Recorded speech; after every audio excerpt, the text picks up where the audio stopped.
Olá, empreendedores, tudo bem com vocês? Estamos aqui na quarta temporada, primeiro episódio da quarta temporada e hoje com esse grande amigo, Rony Santos. Ô, meu amigo, que privilégio estar com você aqui, viu? Finalmente, hein? Privilégio. Desde a primeira temporada a gente está ensaiando que É você verdade. venha no nosso podcast e hoje, graças a Deus, conseguimos, né? Uma honra estar aqui. É uma honra minha, né, de todo o nosso ecossistema GPSE, GPSEcast, já que estreando os nossos novos estúdios, né, com a nossa nova identidade Meu irmão, visual, ficou né? incrível, amigo. Ficou incrível, né? É o nosso tempo de mesa, né? É o nosso Nosso tempo tempo de de mesa. mesa. É muito bom. Bem, para quem não sabe, Ronei, se apresente, fale sobre. Nós vamos ter uma conversa muito agradável, mas fale sobre você. E eu costumo sempre fazer essa pergunta porque antes de nós termos alguma coisa, né, nós somos. É verdade. Então, como você é um cara que é especialista na mente humana, então fale sobre Ô, meu você. irmão, assim, é, uma vez me fizeram uma pergunta que era: fale quem você é sem falar do que você faz. Né? Então, às vezes a gente começa a falar do que a gente faz para tentar definir quem a gente é, né? É. Então, Eu sempre tento É. fugir dessa lógica, né? Eu sempre procuro saber primeiro Exatamente. quem é a pessoa. E Né? assim, eu sou filho de um baiano e uma paulista, né? Irmão do meio assim de 4 irmãos. Minha mãe muito gentil e questionadora e meu pai muito determinado, camelô. E minha mãe gostava muito de ler, na verdade, quando eu acordava pela manhã, eu via meus pais lendo bem cedo de madrugada, antes de trabalhar na feira. E vendo esse meu pai lendo bem, tipo 4 da manhã, bem cedinho, e o meu tio Lázaro, que era irmão dele também, lia muito cedo. Tive muita influência dele, meu tio era maratonista, aqueles ultramaratonistas, né, que corre 70 km nesse nível. Eu lembro que um dia, acordando muito cedo, via meu tio acordando muito cedo, tipo 3:30 da manhã, 4 horas da manhã, meu pai também, tudo. E um dia eu falei pro meu tio Lázaro, eu falei: tio, por que você acorda tão cedo? Perguntei para ele. Ele me falou assim: se você soubesse a vida que eu estou construindo, você acordaria também. Uau. Isso faz tempo. E eu nunca mais esqueci dessa fala. Se você soubesse o que eu estou construindo, você também acordaria. Meu tio era pedreiro. Aí ele falava o seguinte: imagina que você vai num lugar, aí você vê uma pessoa lá sentando tijolo, e você pergunta para ele o que ele está construindo. Ele fala: não sabe. Esse cara é insano, não é verdade? Meio louco, né, Rony? Então, muita gente faz a mesma coisa da vida. Não sabe o que está construindo. Então, se você soubesse o que eu estou construindo, você também acordaria esse horário. Então, quem eu sou, cara? Eu sou um jovem muito influenciado pela garra do meu pai, pela curiosidade da minha mãe, pela disciplina do meu tio, e que acabou desaguando meio que por acidente na psicologia. Eu nunca quis ser um psicólogo, não era um plano meu. Eu queria ser cantor de rap, eu queria dançar break, queria fazer grafite. Mas é a frase do Rubem Alves: eu estou onde estou porque meus planos não deram certo. Então, não deu certo o que eu queria fazer, Mas isso dá desagou. corte, hein? Fala de novo aí, isso dá É, corte, hein? então, porque muitas vezes alguém pergunta e fala: como é que você planejou chegar nesse lugar? Como é que você planejou ser um neuropsicólogo especialista em alta performance de executivos, diretores das maiores marcas do Brasil, como Oracle, Caixa, Sabesp e assim por diante? Eu não planejei, na verdade, de novo, eu estou onde eu estou porque os meus planos não deram certo. Eu queria fazer outra coisa. Eu queria ser cantor de rap, dançar break, eu queria fazer grafite. E você é nascido onde? Sou nascido em São Paulo, cara. São Paulo. São Paulo. E aí chegamos aqui. Muito bem. E você, quando você nasceu, você morava onde? Eu morava no centro da cidade, depois a gente se mudou para a periferia da Zona Leste, lá no Vila Rosa, né? Fica perto do Industrial, uma quebrada lá, bem complicado ali, onde eu cresci. Mas aquele lugar ali foi... Cara, você vê a conexão das pessoas, você vê a amizade das pessoas ali, foi incrível, né? Então eu cresci ali. E eu fui apresentado para muita coisa ali, para essa vida de camelô, trabalhar na rua. Ali eu desenvolvi muito a minha comunicação. Foi incrível, amigo. E é muito bacana porque eu falo que parece que quanto maior o obstáculo, quanto maior a dificuldade, mais a gente, até por conta dessa visão empreendedora, eu falo que o empreendedor, ele basicamente é alguém que consegue transformar e organizar o caos, né? Exatamente. E quando você fala dessas situações, eu me relembro de muitas histórias também da minha infância, e a gente vê o quanto que isso de fato acaba nos moldando, né?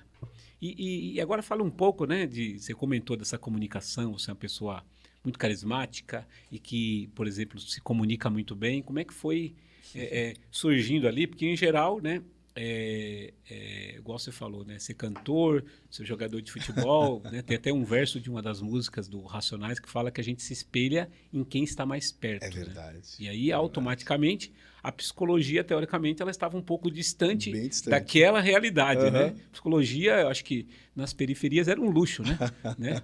Nem tinha, nem passava pela cabeça. É. Na verdade, a comunicação entrou meio que por, de novo, meio que por acidente, assim, porque eu era gago. Quem olha assim não acredita, né? Gago mesmo, gago. Minha mãe tem gagueira, meu sobrinho. E aí eu fiz fono para trabalhar gagueira. Aí depois eu comecei a fazer oratório. E quem me apresentou oratório, eu ia numa igreja onde eu morava lá, e lá tinha alguns cursos profissionalizantes, e tinha curso de oratório, era R$ 100, se eu não me engano, o curso. Eu fui lá, paguei o curso de oratório, fazia fone, comecei a pagar, e foi muito bacana, porque ali eu fui pegando gosto sobre técnicas de comunicação, tudo, e como dominar a gagueira. E lá aprendi uma coisa muito poderosa, que quem fala bem convence, e quem convence consegue tudo o que quer. Ponto. Então, se você... Olá, pega o insight aí, hein? Quem fala bem, convence. E quem convence, consegue o que quer. E quem convence, consegue tudo o que quer. Então, muitas vezes a gente não consegue o que quer porque a gente não sabe convencer. Não é manipular. A palavra convencer significa vencer com. Então, quando eu não sei vencer com você, eu não consigo o que eu quero. Porque é aquela máxima, se você quer... quando você ajuda as pessoas a conseguirem o que elas querem, elas também te ajudam a conseguir o que você quer. Então, vencer com as pessoas, a arte do convencimento, vem de dominar a comunicação. E aí, esse princípio que quem convence consegue tudo o que quer, me estimulou a melhorar cada vez mais a minha dicção, a minha Então, oratória. teoricamente, você era aquela pessoa que, como eu disse, mexia o doce ali entre os grupos ali, puxava a fila, né? Bicho, puxava a fila. É. Eu lembro que a primeira vez que eu falei em público foi numa igreja, foi numa vigília, foi num culto de oração. Me chamaram ali, Pegou fogo ali. Então. Pegou, eu não sabia nem o que falar, eu tava travando, rapaz, tava terrível. Várias línguas repartidas ali, hein? Foi numa vigília da Foi um Assembleia de Deus. Pentecoste. Pelo amor de Deus, não sabia nem o que falar. Foi o Gago. Atos 2? Foi mais ou menos, amigo. Legal. Foi bem complicado. E eu falo que eu tive bastante experiência também. Ontem eu estava levando minha esposa num treinamento e eu falei assim, nossa, as igrejas, ela abre, né? Eu falo que quando eu estava numa determinada igreja, eu tive a oportunidade de pregar de mais de 100 igrejas, né? Por São Paulo inteiro. Irmão. E aí você fica imaginando, né? Um adolescente ali de 17, 18 anos, tendo uma oportunidade de falar para vários públicos e o quanto isso vira um treino e que você acaba se desenvolvendo. Eu lembro que eu era convidado para falar no culto de oração da manhã e da tarde. Na época eu estava desempregado, então eu ia lá de manhã e tarde no culto de oração. E as irmãs botavam para falar toda hora.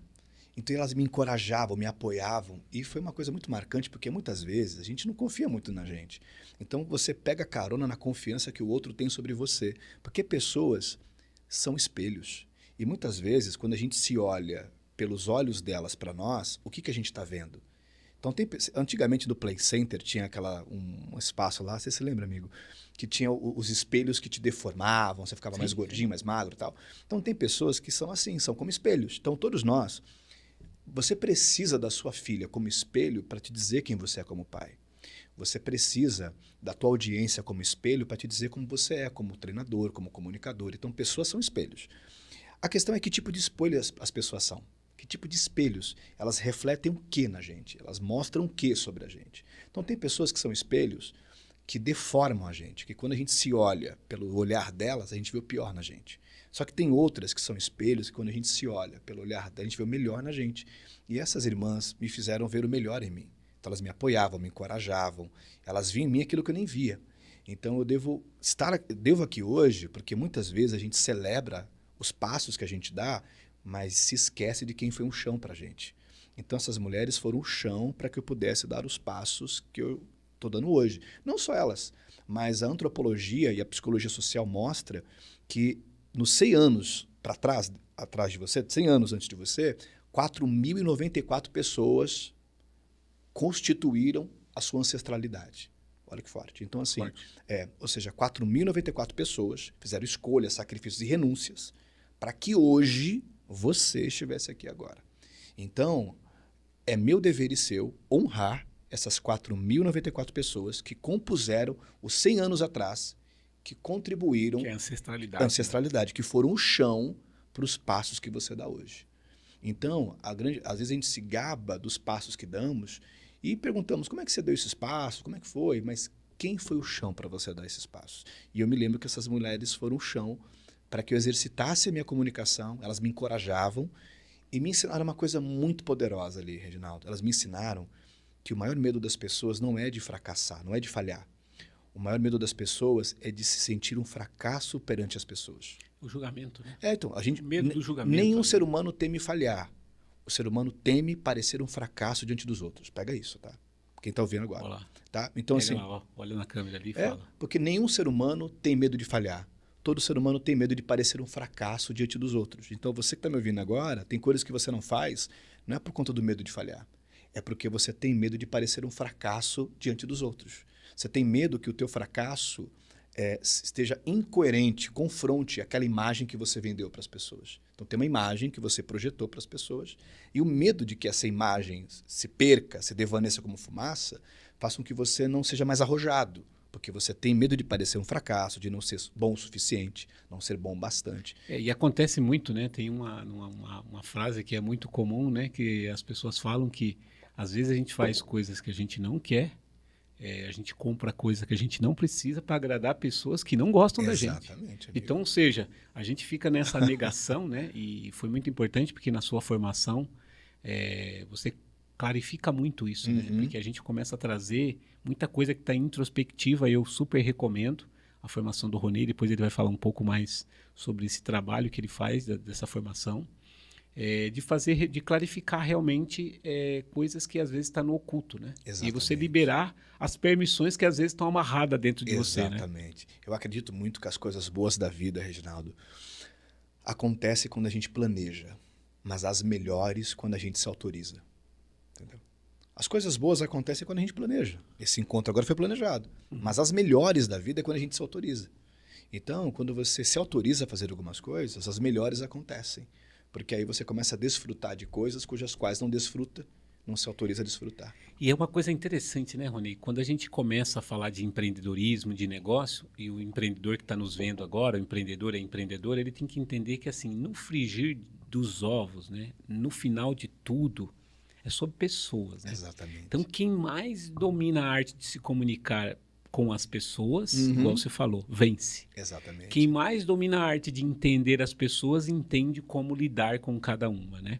Inclusive, você estava falando do período aí que a igreja te impulsionou, né? E você acabou fazendo eu lembrar de um versículo bíblico que está lá em Colossenses, capítulo 4, versículo 2, que diz assim: seja em todo tempo a vossa palavra temperada com sal, para que saibais como convém falar a cada um. Paulo falando aos Colossenses. Ou seja, saiba como se dirigir a cada pessoa. A gente recebeu aqui a Yara, né, Leal, que você conhece também, Sim. e ela falou o seguinte: não trate as pessoas do jeito que você gostaria de ser tratado, mas do jeito que elas gostariam de ser tratadas. Perfeito. Porque não é sobre você, é sobre o outro, né? E às vezes a Exatamente. nossa régua, ela está desalinhada com a régua do outro. Perfeito, irmão. Eu concordo com você. Eu creio que essa questão da comunicação, a gente está se comunicando o tempo todo. A nossa roupa comunica, a nossa fala comunica, está tudo comunicando. E as pessoas, quando você aprimora a arte da comunicação, você sai na frente da maioria de todo mundo. Por quê? Quando você abre a carteira, você mostra o que você tem. Quando você abre a boca, você revela quem você é. Guarda essa aí, hein? Então, assim, Vai dar corte isso aí, hein, Hermes? esse é o jogo. Então, assim, quando você abre a carteira, você mostra o que você tem, o que você comprou e tal. Mas quando você abre a boca, você revela quem você é. O que você tem, qualquer um pode ter. Quem você é, quase ninguém pode ser. Por que quase ninguém? Porque quem você se tornou hoje, você se tornou, você trabalhou em você. Então, eu posso ter um carro, mas eu não posso ter disciplina. Eu posso comprar teu carro, não posso comprar sua disciplina. Eu posso comprar tua casa, não posso comprar teu foco. Então, existem coisas que não dá para ser comprada. Você desenvolve no backstage, nos bastidores. Ou seja, quando você revela quem você é, você revela aquela pessoa que você se tornou no anonimato. Eu sempre falo, quando trabalhava com atletas, que o pódio não faz de ninguém um campeão. apenas reconhece em público o que sempre fomos no anonimato. Então ele vai mostrar quem você é no anonimato. Se você lê, se você cometeu suicídio intelectual, se você é um formador de opiniões, se você está se aprimorando. Então, quando você abre a boca, você mostra quem você é. E eu sempre falo para as pessoas, às vezes é melhor deixarem as pessoas pensarem que você é um idiota do que abrir a boca e acabar com a dúvida. Então tem muita gente que quando abre a boca, ele calado, eu só acho que ele é um idiota. Quando ele abre a boca, eu tenho certeza. Eu falo, pô, esse cara é imbecil, né, velho? Aí você fala, pô, cala a boca. Velho. Então tem gente que é melhor deixar ficar quieto do que se abrir a boca e dar certeza pra gente. É aquele silêncio que é uma poesia. Providencial, né? É providencial, não tem nada pra falar. Já dizia Romário, né? Não, e é interessante porque a gente acha que um bom comunicador é aquele que fala muito ou fala bem. Não. Os supercomunicadores são aqueles que sabem dominar a arte da pergunta. Leva uma coisa para a vida. No mundo das vendas, por exemplo, quem pergunta comanda a conversa, quem fala primeiro perde e quem conta a melhor história ganha. Esse é o pilar. E no mundo de uma conversa, numa reunião, quem domina a conversa é quem está perguntando, não é quem está falando. Então quem está perguntando é que está dominando a conversa. E os supercomunicadores sabem fazer boas perguntas. Então, se tem uma arte que raramente alguém domina, raramente é a arte de fazer perguntas inteligentes. Entendeu? Por quê? Porque a pergunta certa é mais valiosa do que a resposta certa dada a pergunta errada. Repito, a pergunta certa é mais importante do que a resposta certa dada a pergunta errada. Então, tem muita gente que recebe uma resposta certa com base na pergunta errada que fez. Então, dominar a arte de fazer perguntas inteligentes te coloca na vanguarda, porque os supercomunicadores dominam a arte das perguntas. E quanto mais você amadurece, você não dá boas respostas, você faz perguntas mais inteligentes. Então, você mede o nível de inteligência de alguém pelas perguntas que ela te faz. Eu lembro que, quando eu dei mentoria para um empresário, ele trabalhou com o Chico Anísio na Globo. E eu trabalhei com artista durante um bom tempo. E aí eu estava conversando com ele, ele montava os roteiros ali junto com o Chico Anísio para a escolinha do professor Raimundo. E um dia eu perguntei assim para ele, eu falei, você daria um bom psicólogo, né? Você tem boas sacadas, boas perguntas. Aí eu falei para ele, se você fosse um psicólogo, por exemplo, e fosse fazer uma pergunta, que pergunta você me faria que revolucionaria completamente a minha vida? Amigo, ele fez uma pergunta que mudou meu jogo até hoje. A pergunta foi a seguinte: se a sua vida fosse um filme de cinema e as pessoas estivessem atentamente olhando para esse filme, o que elas estariam gritando para você fazer? Se a sua vida fosse um filme de cinema e as pessoas estivessem atentamente olhando para a tela, assistindo esse filme, o que elas estariam gritando para você fazer? Ali você vê o nível de inteligência. Que pergunta profunda. Aí eu saí de lá e falei, rapaz, se a minha vida fosse um filme e as pessoas estivessem atentamente olhando para a tela, o que elas estariam gritando para mim fazer da minha vida? Aí eu peguei um bloquinho de notas, fui tomar um café comigo mesmo e fui responder as coisas. E a partir dali comecei a fazer as coisas que elas estariam gritando para mim fazer. Então, você vê como uma pergunta ela destrava? Porque a resposta, Reginaldo, nos paralisa, mas é a pergunta que nos move. Esse é um conceito socrático da maiêutica. Maiêutica, da maiêutica socrática. Exatamente. A maiêutica socrática ela faz realmente você seguir 5 níveis ali, né, de perguntas e trazer realmente a causa raiz, que normalmente ela está oculta, né? Às vezes a dor nas costas, ela vem de uma sobrecarga na panturrilha, né? Então, quer dizer, a dor nas costas é uma causa, ela é uma consequência, um efeito de um outro problema. Né? É verdade. Então, velho, as perguntas é a chave. Então, um bom empresário, ele sabe fazer perguntas inteligentes. Ele provoca a equipe dele. Eu creio que foi isso que a psicologia me ensinou muito, a perguntar. Porque quando você passa anos... eu me graduei em psicologia, fiz especialização em psicologia clínica. Você aprende a perguntar, cara. É só pergunta. E aí, falando de psicologia clínica, você tem um histórico aí num segmento bastante diferenciado aí, né? Podemos... Acho que queria aproveitar o manicômio judiciário aqui. de Franco da Rocha.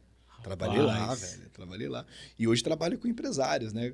Mas é aquela máxima de empreendedor e louco, todo mundo tem um pouco. Exato. Então... E como é que foi para você, né? Como é que foi a sua experiência, né? De chegar até lá, né? Então você foi lá, se formou em psicologia e aí recebe uma oportunidade trabalhar lá, de cuidar de pessoas que têm aí distúrbios, né? Distúrbios. Na verdade, a minha professora, que viu a minha dedicação, caí na graça dela, assim como o José, né?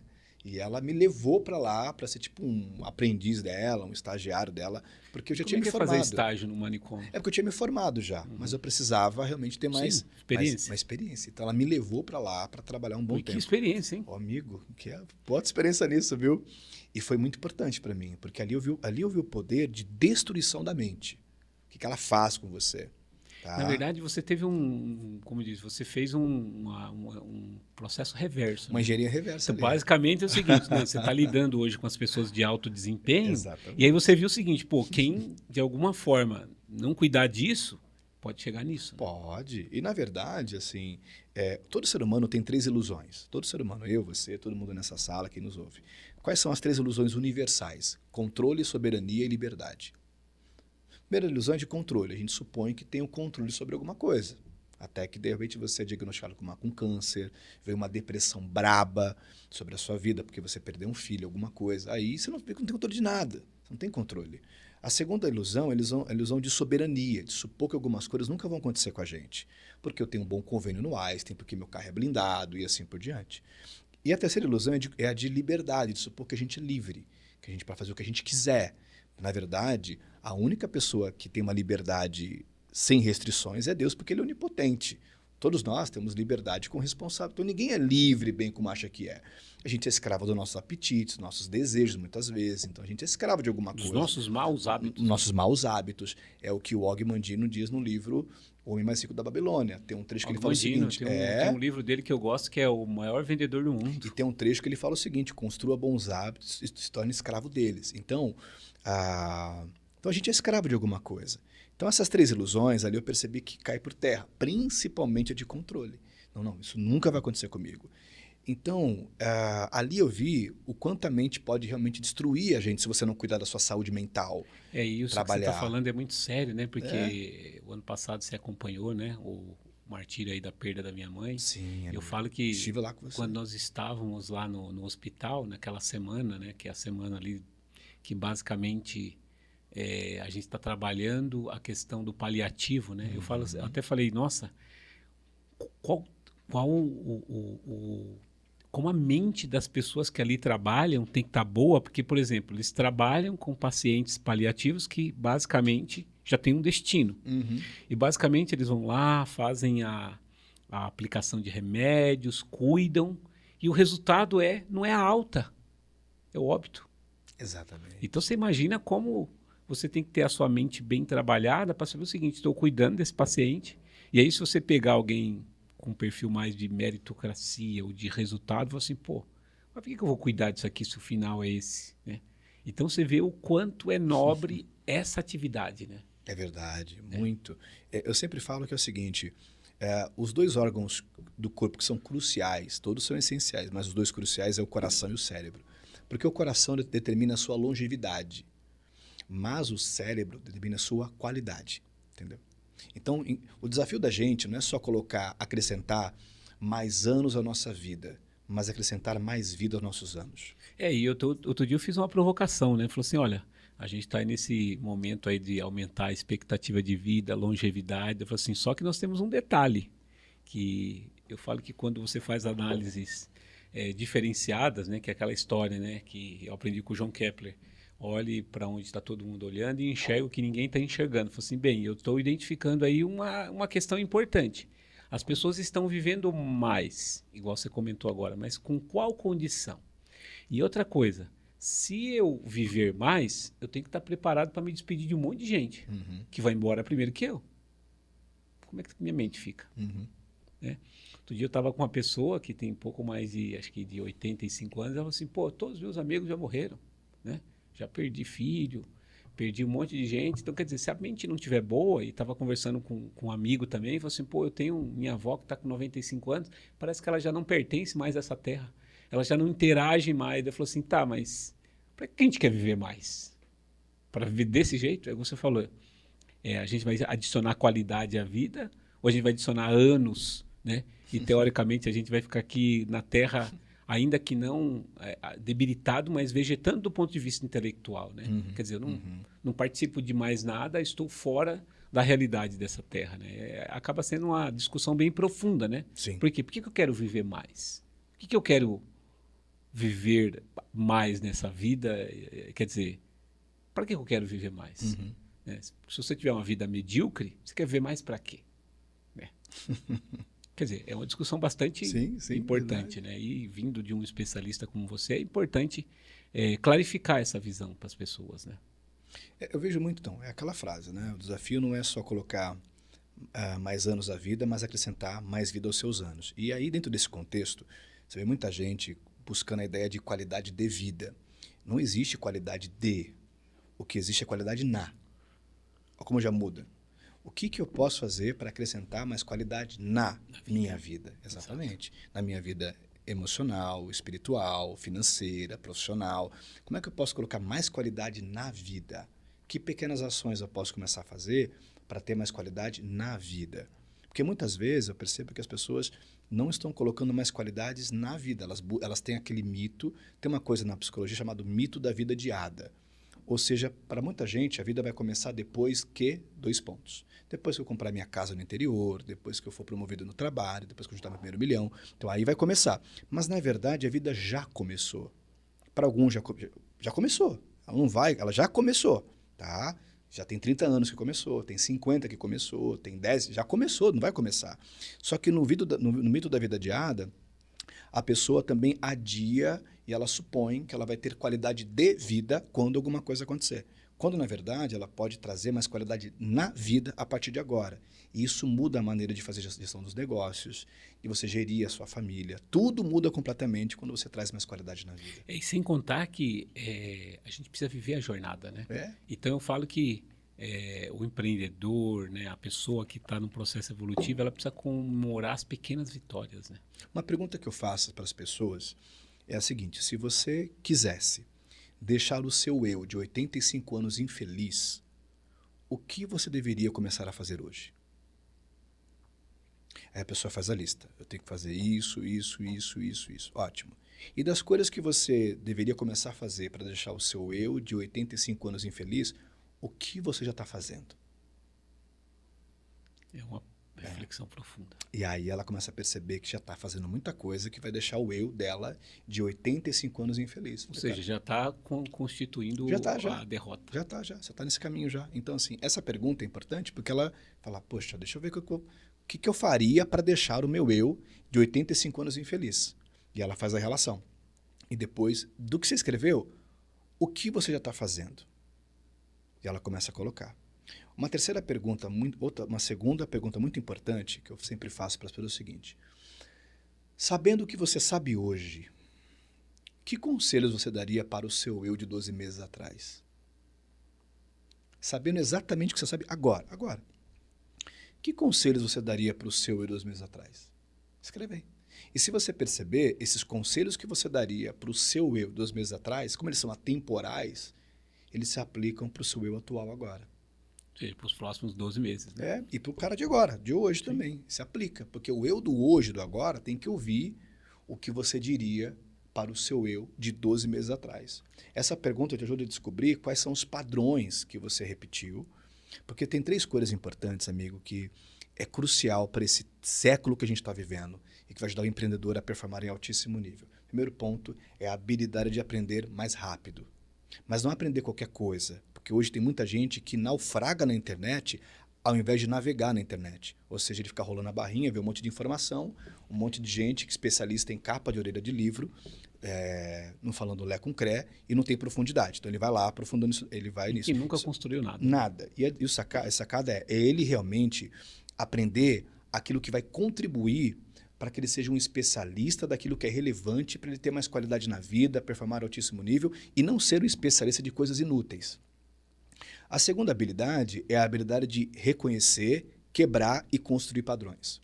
Repito, reconhecer, quebrar e construir padrões. Então, a pergunta que fiz agora, sabendo o que você sabe hoje, que conselhos você daria para o seu 2 meses atrás, vai lhe ajudar a descobrir padrões que você vem repetindo. Então, você tem que reconhecer os padrões, porque enquanto eles estiverem no seu inconsciente, vão governar você.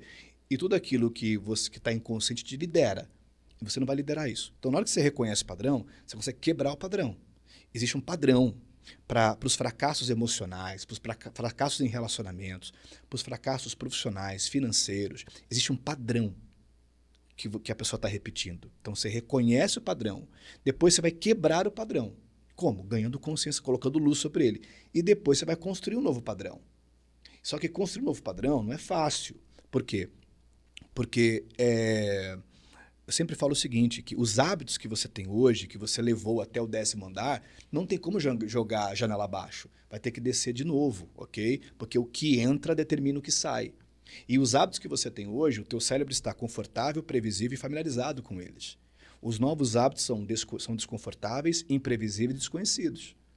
Então, essa é a segunda habilidade, reconhecer, quebrar e construir novos padrões. E a terceira habilidade do empreendedor do futuro é de reconhecer as estações. Assim como na natureza tem estações, a vida também tem estações. Do seu 0 até os 20 anos de idade é primavera. Tudo tá florido, assim por diante. Você tem que fazer um esforço, está tudo acontecendo. Dos seus 21 até os seus 40 já é verão. É quente, tem que meter marcha. Dos seus 40 até os seus 60 já começa a chegar o outono. E dos 60 e pouco para frente já começa a chegar o inverno.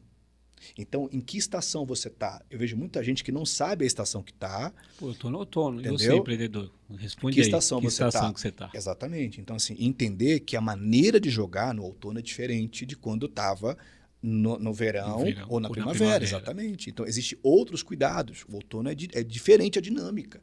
Então, reconhecer a sua estação... Como diz, o outono você já está se preparando para não sofrer no inverno. Exatamente. Só que é o seguinte, quando eu era psicólogo clínico, sabe o que eu percebi? Que as pessoas buscavam a infelicidade o tempo todo e ficavam surpresas quando encontravam ela.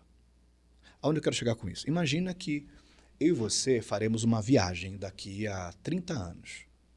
A gente vai fazer essa viagem. E vamos para um lugar que é deserto e durante o dia é muito frio e quente e à noite é muito frio. E eu falo para você, olha, já se prepara malas, bagagens, prepara um bom sapato, um bom tênis, enfim. Aí chega lá, esse lugar, que a gente vai para lá, que é o nosso inverno, quando chega lá, a gente começa a falar, caramba, velho, mas tá tão difícil a vida aqui. Mas você sabia que ia chegar nesse lugar. A gente combinou que nós faríamos essa viagem. Você já tinha os equipamentos necessários para levar, né? Você sabia já a lista. Se você não se organizou, não se preparou, o problema é seu. Mas você sabia que faríamos essa viagem. Então, o inverno vai chegar para todos. Agora, o que determina como é que vai ser o inverno é o nível de preparo que você impôs a si mesmo para esse dia. Ele vai chegar. A questão é que, para alguns agora, o inverno está muito doloroso, está castigando. Para outros, o inverno é um pouco mais tranquilo, porque ambos se prepararam para o inverno. Então, a pergunta para o empresário que eu faço agora é como você tem se preparado para os seus invernos? Porque a vida tem inverno, os negócios também têm estações. Às vezes a empresa passa por um inverno rigoroso e você, que é uma autoridade em gestão financeira, um dos maiores estrategistas do Brasil, sabe que a importância de caixa para esses invernos. Sem dúvida. E o cara não tem caixa, então aí castiga ele. E eu tenho falado, principalmente esse ano, que a gente está entrando com a reforma tributária, eu falei assim, gente, ano que vem o jogo muda, que é a história do inverno, né? Vai entrar um inverno na área tributária, tá vindo inverno. Ou seja, vai ter o split payment, né? Ou seja, vai cobrar o imposto na largada, ou seja, na hora que você recebe. Então, quem não se preparar com caixa, vai padecer. E sabe o que eu percebi muito, assim? Quando o inverno chega, eu lembro que eu trabalhei no Hospital do Câncer como psicólogo hospitalar. E as pessoas que, na hora que eu ia conversar com elas, elas tinham alguns arrependimentos lá. Os que mais me marcaram, o primeiro arrependimento era de não ter perseguido um sonho.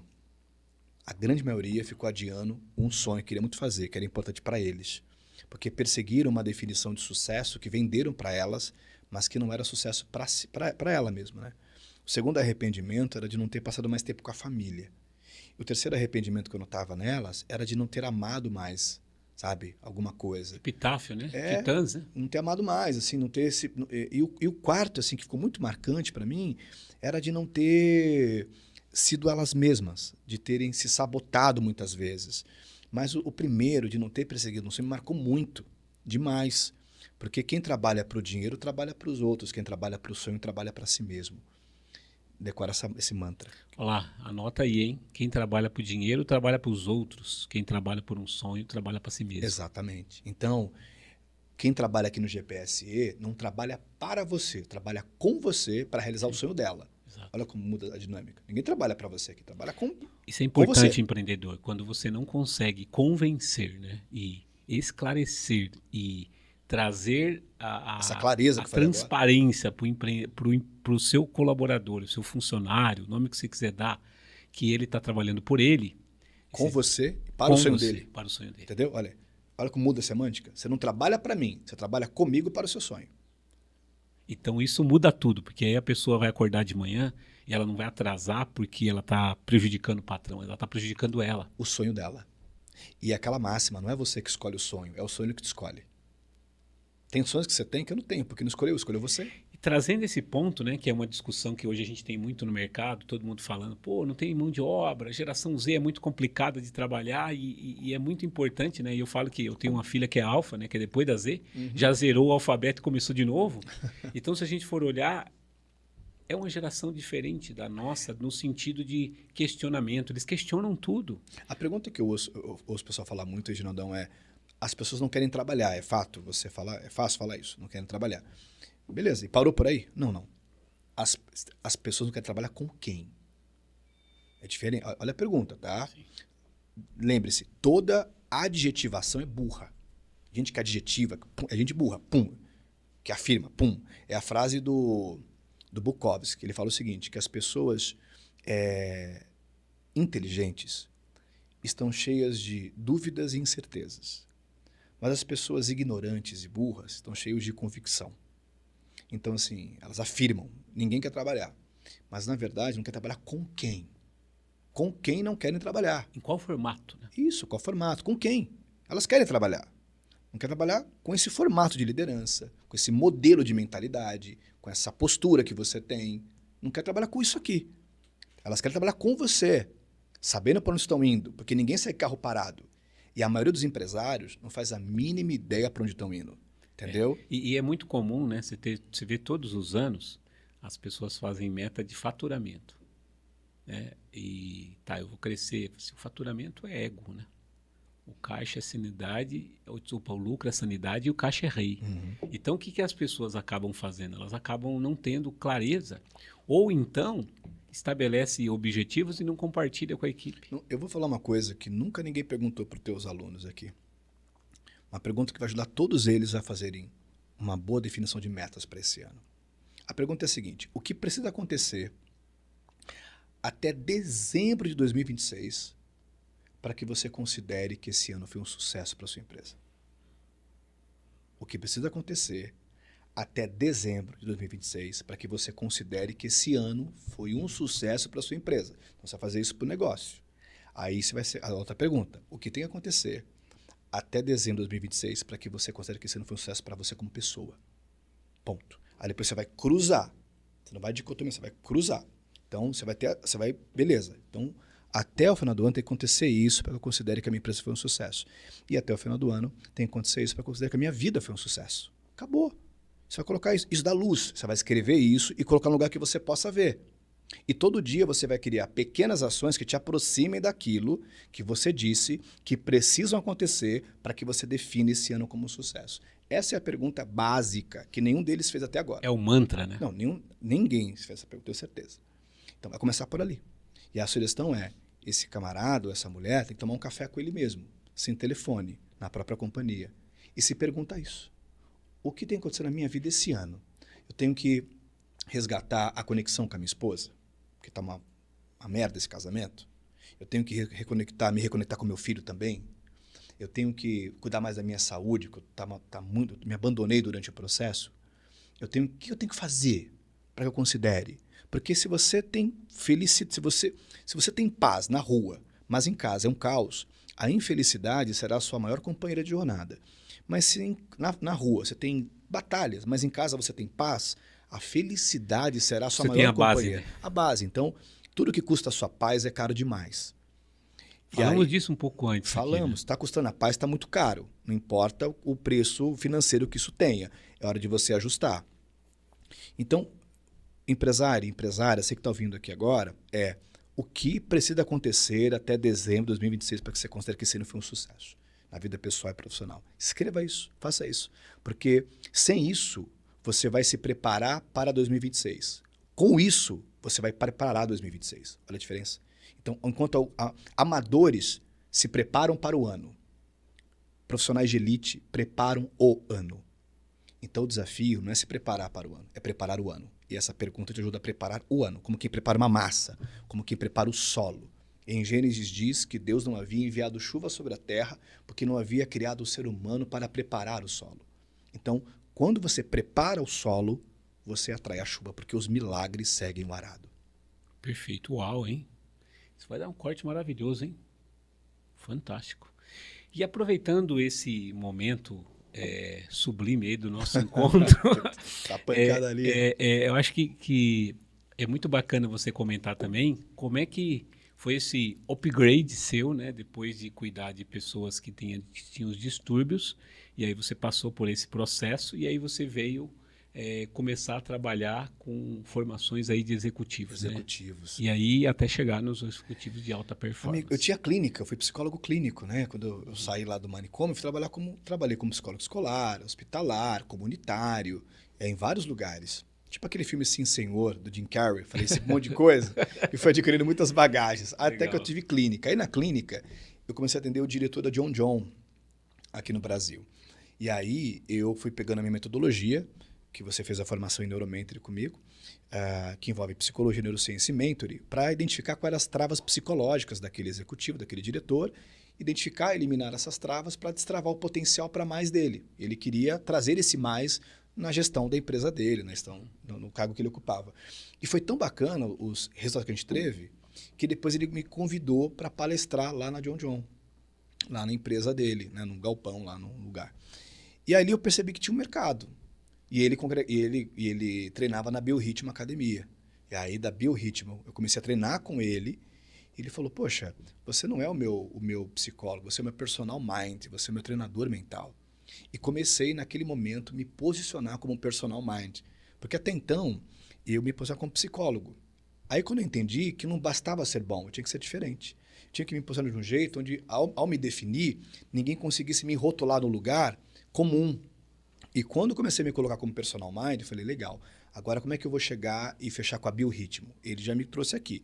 Comecei a procurar os personal trainers e falei, olha, eu vou atender vocês de graça durante 3 meses no meu método de personal mind. Vou atender vocês de graça, tem um método que eu criei também de neuromentoria, mas em troca eu quero que vocês me divulguem na rede social de vocês. Comecei a atender todos eles. Troca justa, né? Troca justa.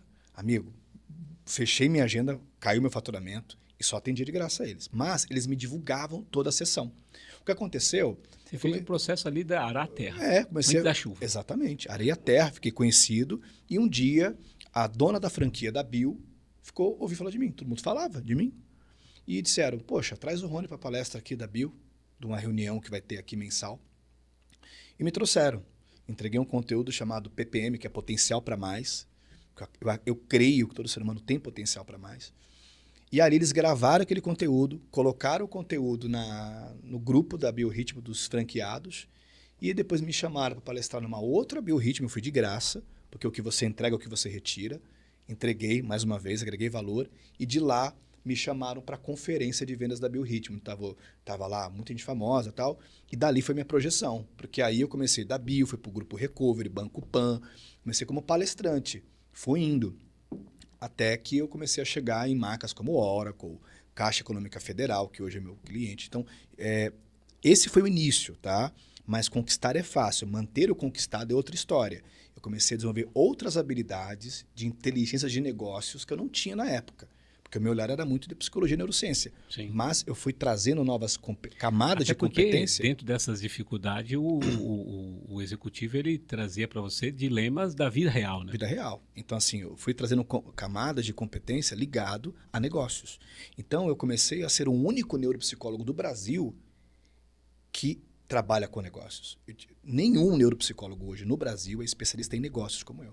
No sentido de executivos, tá? Não como você que cuida do business da gestão, mas com esse olhar de executivo. Não, eles cuidam, porque os neuropsicólogos comuns, eles são focados em doença crônica.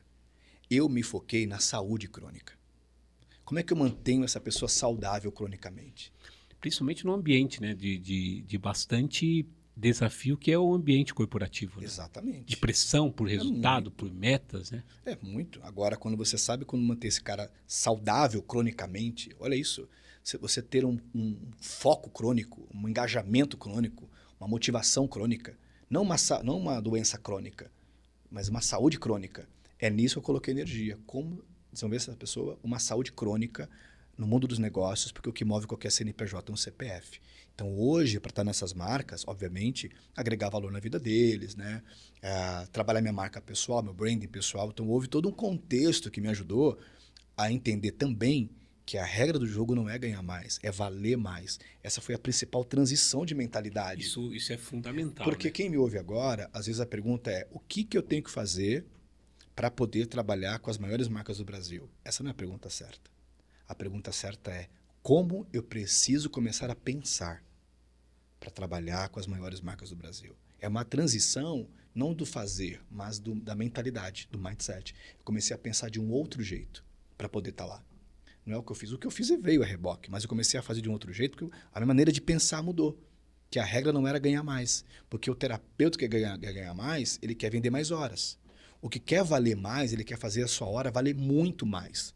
Enquanto esse daqui, por exemplo, cobra, ele tem que atender 10 pessoas para fechar 10 pessoas a 1.400 para poder fechar 14K num dia, em uma hora, em meia hora eu cobro 1.400, entendeu? Porque eu cobro 2.800 a hora. Então, assim, mais básico, mais baratinho, tá? Então, chega a 10 mil, chega a 15 mil, depende do contexto. Mas porque a regra é valer mais, amigo. É ser uma Louis Vuitton do seu mercado. Tem esse trabalho, né, para você poder chegar nesse resultado. Teve. Fui trabalhando meu branding, minha vestimenta, porque as pessoas compram você antes de comprarem o que você vende. E o sucesso começa pelo guarda-roupa. Sempre fala isso. Tá? Então, quando algum empresário fala assim, poxa, Rony, será que eu devo me preocupar com a minha imagem, com a minha roupa? Eu digo o seguinte, você é praticante de nudismo? Não, então deveria. Se você é nudista, não precisa, você anda pelado. Não precisa, você não usa roupa, não é verdade? Pega essa aí, empreendedor. A única pessoa que não deveria se preocupar com a roupa é quem é praticante de nudismo, porque ele anda pelado. Agora, se você usa roupa, deveria, porque a roupa ela comunica. A pergunta é, o que a tua roupa está comunicando a teu respeito? Para finalizar, a minha sugestão para os empresários e empresárias é: vista-se como um profissional que opera no topo do seu jogo. Uau! Vista-se como um profissional que opera no topo do seu jogo. Vista-se como um profissional que opera no topo do seu jogo. Como que um advogado que opera no topo do jogo se veste? Como um neuropsicólogo que atende as maiores marcas do Brasil se veste? Entendeu? Eu não nada acabou. Então assim, vista-se como um profissional que opera no topo do seu jogo. Ou a outra sugestão é o seguinte: vista-se tão bem a ponto da sua imagem dispensar qualquer comentário, qualquer apresentação. Vista-se tão bem a ponto da sua imagem dispensar qualquer apresentação. Não precisa apresentar. Ela já falou por você, que você é foda. Ela olha e fala, putz, esse cara é brabo, ele é diferenciado. A roupa já está falando alguma coisa. Então, tem economia burra e tem economia inteligente. Não investir num bom costume, num bom look, não é economia inteligente. Porque, de novo... E isso é uma coisa que eu considero importante, né? Eu era do tipo, né? Quem me ajudou muito nesse processo foi a minha esposa. Eu era do tipo que eu usava o sapato até ele pedir água, né? Pelo amor de Deus. E as pessoas te olham de baixo para cima, né? Eu falo assim que a minha camisa branca ela já estava amarela, né? De tanta lavagem. E até hoje a gente brinca, né? Que hoje eu gasto mais dinheiro com roupa do que ela, né? E às vezes você vê o empresário falando, mas o Zuckerberg anda de camiseta. Pô, o Zuckerberg, pô, olha pra você, velho. O cara já zerou o jogo, ela está começando agora. Ele já zerou o game, se né? põe no seu lugar, pelo amor de Deus. Depois assim, pô, o pessoal tá usando preto básico. Preto básico. Pô, é preguiçoso. Pô. Aí você começa a se nivelar por baixo. E aí, na também, verdade... por exemplo, você vai na Oscar Freire, né? Você tem gente lá que tá andando de pijama, tá? Mas às vezes a pessoa tá ali, é um herdeiro, né? Não tá nem aí. E já tá ali, assim, cara, eu não tudo tenho que me mostrar pra ninguém. É aquela máxima, Reginaldo. Se tá todo mundo fazendo igual, ou se vestindo igual, é a hora de fazer diferente. Aí todo mundo vem de preto. Tá tudo bem, você pode vir de preto. Mas por que não se destacar? Por que não se destacar? É o seguinte, amigo. Ou você é um eco ou você é uma voz. Então por que não se destacar? E aí, você quer ser eco ou você quer ser uma voz? A escolha é sua. Eita, meu irmão, o negócio tá brabo aqui. Eu falo que os insights aqui, eles são... Rapaz. O segredo desse nosso podcast aqui é que, mais do que o episódio completo, a gente separa ele em cortes, que é justamente para permitir que quem vai poder conectar com a gente, né? Hoje, graças a Deus, né? Você está vindo aqui na nossa 4ª temporada, nós temos mais de 300 mil visualizações por mês, né? Mais de 20 mil, 25 mil interações nos nossos conteúdos. E a gente está feliz, você que ainda não segue o nosso perfil aqui no YouTube, siga. E também no Instagram nós temos o nosso perfil de corte com o mesmo nome, né? Nosso perfil no TikTok também é igual. E isso faz com que a gente comece a transmitir a imagem. E agora eu vou entrar num ponto que você tem uma parcela de responsabilidade grande nisso. Quando eu fiz a sua formação de Neuromentory, teve um exercício lá, né? Depois eu vou pedir para que você comente sobre ele. E você falou sobre quanto que a gente gostaria de impactar os empreendedores. Só no GPS Cast, hoje a gente impacta 500 mil pessoas todos os meses. Uau. E eu lembro o quanto que eu anotei naquele papel e está muito próximo. Que tremendo, amigo. E a gente está falando de 2024 que eu fiz a formação. Foi, olha isso. Não fez 2 anos. É verdade. Foi em março, né? Foi nessa casa aí. Não tem 2 anos. Não tem 2 anos. Eu gostaria que você falasse um pouco sobre esse processo de transformação que você faz. Eu lembro que quem nos conectou, né, foi a querida Bruete Carvalho, a querida Bruete, né, lá, estivemos lá na cozinha dela, lá na Vila Nova Conceição, né, mesmo. Tivemos uma manhã super agradável, foi onde nós nos conectamos, e eu falo que foi encontro de almas, né, e eu gostaria que você falasse um pouco sobre esse trabalho que você faz, de realmente trazer nova consciência e a mudança realmente de mindset, para que as pessoas que estão nos ouvindo, elas possam conhecer também o seu trabalho. Perfeito. Então, a formação nasceu de uma dor também minha, principalmente, né? Eu me graduei em psicologia, fiz especializações, pós, mestrados e tal. E eu percebia que essas formações que eu fazia na área da psicologia, do mentoring, que é neurociência assim por diante, você acessava várias ferramentas, mas era tudo solto. Tudo solto, assim, tudo desorganizado. Aí você se via lá, ficava super inseguro na hora de aplicar e assim por diante. O que eu fiz foi, depois de mais de 50 mil horas de atendimento, depois de mais de 100 mil pessoas impactadas, depois de 18 anos de experiência, olha quanta bagagem, né? E passar por muita coisa, eu peguei a maneira como eu atendia as pessoas e que ajudava a chegar a destravar o potencial para mais delas e criei um método com começo, meio e fim. Ou seja, sessões estruturadas. A pessoa já sabe o que faz a sessão 1, 2, 3, 4, 5, 6. Fica estruturado, não fica ansioso, né? E consegue mensurar. O que você não pode mensurar, você não pode melhorar. E uma coisa que me impactou muito era quando eu encontrava um psicólogo e falava, pô, tô com um paciente aqui 2 anos comigo. Eu falei, 2 anos? Você é tão incompetente assim que esse cara, um seguro-desemprego, 2 anos com você? Porque, na verdade, um bom mentor ou terapeuta é aquele que em algum momento se torna desnecessário. Isso é desnecessário, acabou, a pessoa está fluindo sem você. Então, o meu método da Neuromentory é um método que traz o que é de mais atual em psicologia, neurociência e mentoring, que auxilia o meu aluno a identificar as travas psicológicas dele mesmo, principalmente, porque você não pode levar ninguém ao nível de performance que você não alcançou. Não tem como fazer isso. Isso é verdade. Então, eu vejo muita gente ensinando, né, algo que ele não tem. Tem muita gente falando do lugar da ferida, não do lugar da cura. O que você mais vê hoje no mercado é gente falando do lugar da ferida. Homens feridos, do movimento Red Pill, falando só merda sobre contratar a mulher. É um cara todo machucado, ferido, enrustido, zoado. Olha para aqueles caras. E você tem mulheres também, toda machucada, ferida, falando um monte de merda também, tudo enrustida. Então, assim, é do lugar da ferida. Então, quando você fala da cura, é diferente. Uma coisa que você falou, né, e eu gosto de prestar bastante atenção, que é a adjetivação, né? Então, quando a pessoa... Isso é. Então, por exemplo, né, igual a gente fala, né? Pô, você é isso, você é aquilo, quer dizer, você está vaticinando alguma coisa que na prática Assim, não né? o Bukowski, ele fala, ele fala assim que os imbecis dizem que as coisas são. Os inteligentes dizem pode ser. Por exemplo, uma pessoa tola fala assim, ó, 1 mais 1 é 2. Uma pessoa sábia diz, pode ser que seja. Por que pode ser que seja? Porque uma nuvem mais outra nuvem não é duas nuvens. Um chiclete mais outro chiclete não é dois chicletes. É um só. Então, pode ser que seja. Cara, tudo pode ser que seja. Pode ser que seja. Sim. Esse cara é ruim, pode ser que seja. Se esse lugar é bom, pode ser que seja. Eu ouvi outro dia aqui, né, no nosso encontro de membros, o Dr. Arnaldo veio falar sobre reforma tributária e ele falou assim, eu nunca falei tanto não sei como agora. E eu falei assim, nossa, que libertador, né? Pode ser que seja. Não sei. É tão libertador quando a gente entende que quanto mais, né, tem a filosofia, né, quanto mais eu aprendo, menos eu sei, né? Menos eu percebo que eu sei, né? Então isso é algo muito forte.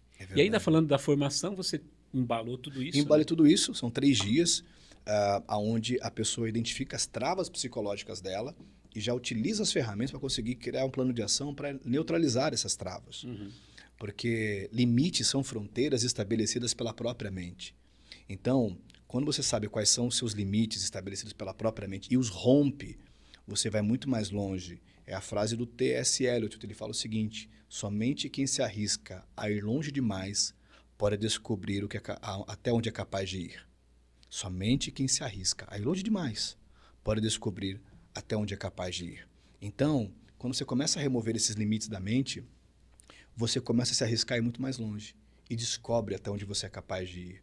Então, são 3 dias de um autoconhecimento muito profundo, com ferramentas validadas cientificamente, para que a pessoa saiba aplicar nela. E esse ano tem de novo, né? Tem de novo, depois vou compartilhar com vocês a data aí. Legal, vai acompanhando aí nos nossos perfis, que assim que o Ronei compartilhar, com você. A gente vai compartilhar com também. Com certeza. Tem um Revalida, você vai estar lá com a gente. Fantástico. Né?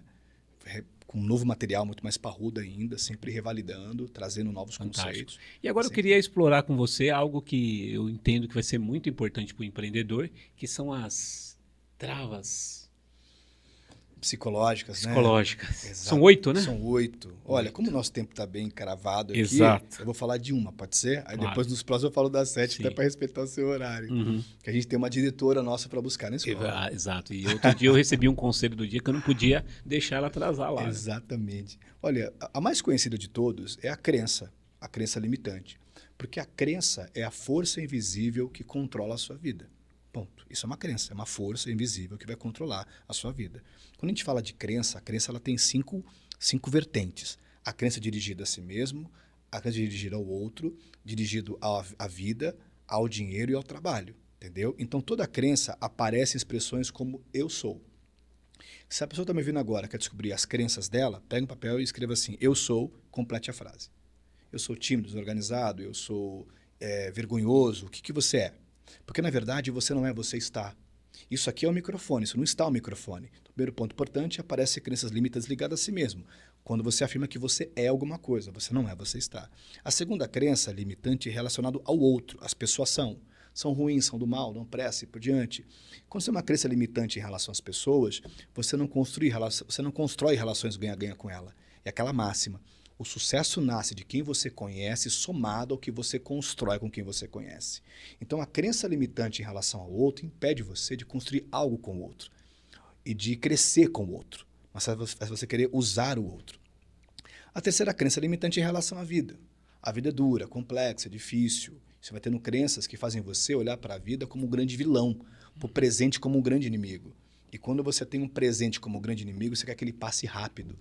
Mas até que você aceite o presente da maneira como ele se apresenta e faça as pazes com ele, ele nunca vai fluir e vai ser avaliado. Então, defina a tua crença em relação à vida. A vida é uma peça de teatro que não tem replay, apenas uma única apresentação.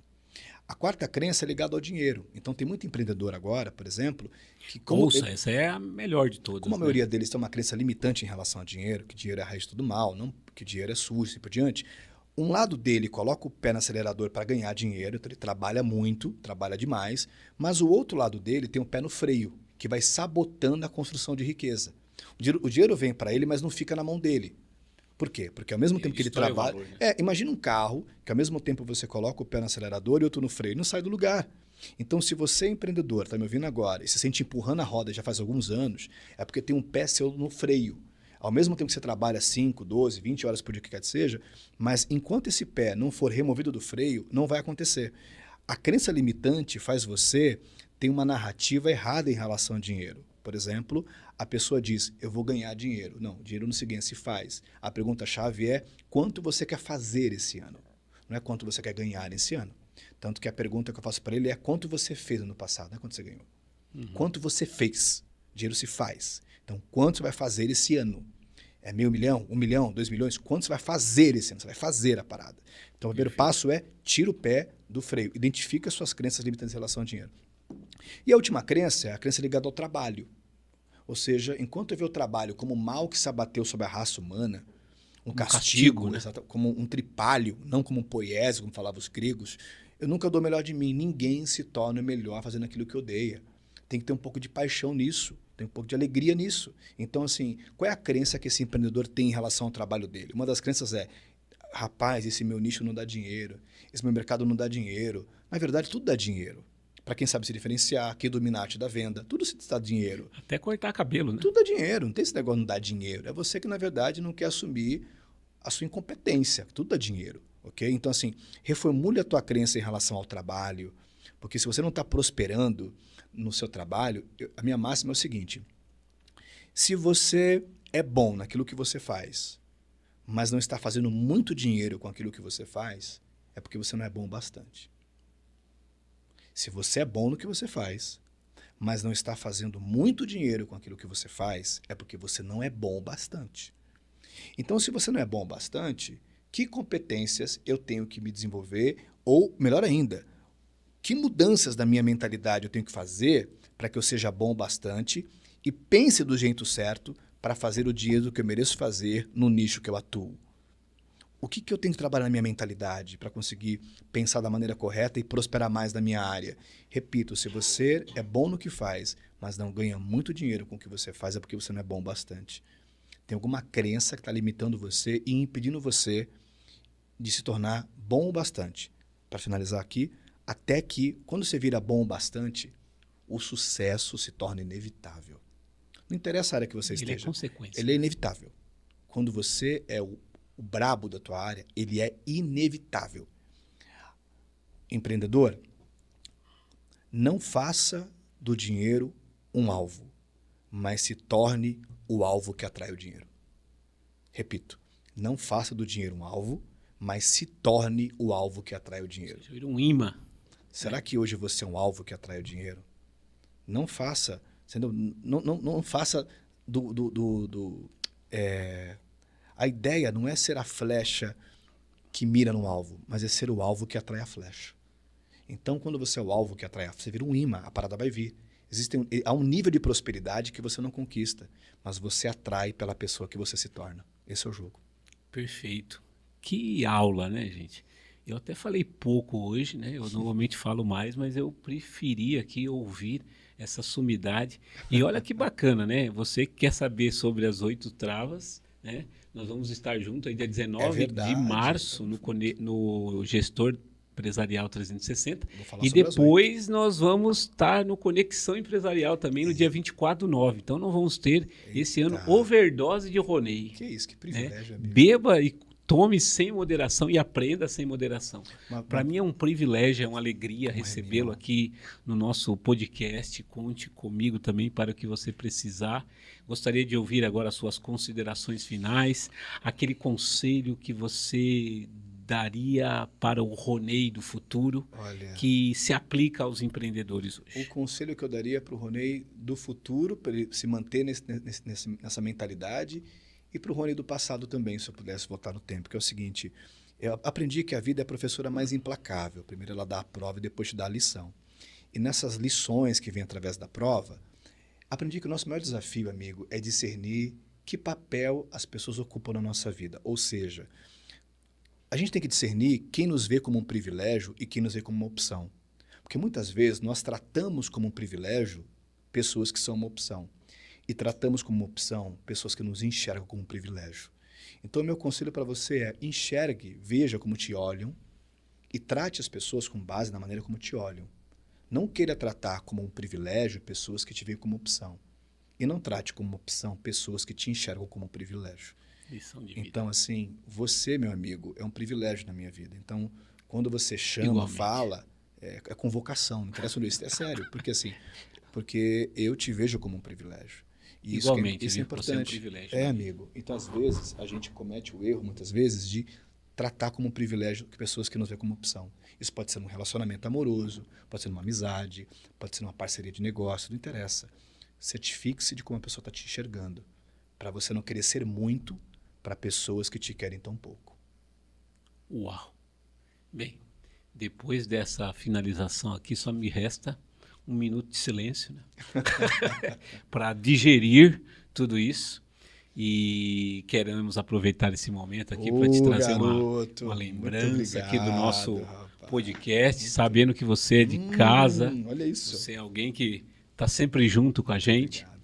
E a gente quer agradecer mais uma vez a sua presença aqui com a gente, né? Fique à vontade aqui para passar os seus contatos, como é que as pessoas te localizam. É evidente que nas descrições do vídeo nós vamos colocar os seus contatos, mas quem Hoje, quiser encontrar o Rony Santos... Você tem o meu YouTube, Rony Santos, e você tem o meu Instagram, onde me comunico muito ali, que é o Rony Santos, com I. O único, o Rony Rony Santos. Me acompanha lá, tem muito conteúdo brabo. Lá tem um link com as próximas datas dos cursos. É isso aí. Empreendedores, nós queremos agradecer. Hoje o primeiro episódio da 4ª temporada, que vai ser fantástica também essa 4ª temporada. Nos acompanhem e até o próximo episódio. Um abraço. Isso aí, tchau.